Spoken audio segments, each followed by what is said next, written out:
আমি সবসময় বিশ্বাস করেছি সামনে এগিয়ে যাওয়ায়, যাই আমাকে তারা করুক না কেন।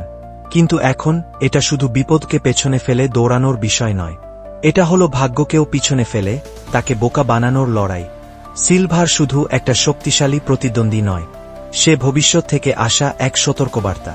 আর সে প্রস্তুত সবকিছু ভেঙে গুড়িয়ে ফেলার জন্য, একটা ঠান্ডা, মানুষহীন নতুন পৃথিবী গড়ার জন্য। তোমরা বলো এই পৃথিবী রক্ষার মতো মূল্যবান, কিন্তু আমি জানি এটা ভবিষ্যতে কি হয়। দেখেছি কিভাবে নিজের ভুলের বোঝায় এটি ধসে পড়ে। তোমরা ভবিষ্যৎকে বোঝ না, যেভাবে আমি বুঝি।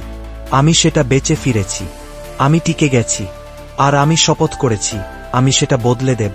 যদি তার মানে হয় এই পৃথিবী পুড়িয়ে ফেলা, যদি তার মানে হয় তোমাদের সবার মুখোমুখি হওয়া, তাহলে সেটাই হোক। আমি আলো আর অন্ধকারের মাঝের সেই জায়গায় অনেকদিন দাঁড়িয়ে থেকেছি, আর বুঝেছি পৃথিবী যখন ধ্বংসের মুখে, তখন এ দুটোতে কোনো পার্থক্য থাকে না। সনিক দৌড়ে হৃদয়ের টানে, সিলভার দৌড়ে তার মিশনের জন্য, কিন্তু আমি দৌড়াই উদ্দেশ্য নিয়ে। কারণ আমি দেখেছি কতগুলো টাইমলাইন ভেঙে যায় যখন নায়করা দ্বিধায় পড়ে।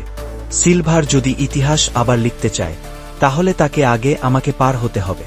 আমি পরোয়া করি না সে কোথা থেকে এসেছে, বা কোনো বিকৃত ভবিষ্যৎ সে বাঁচাতে চায়।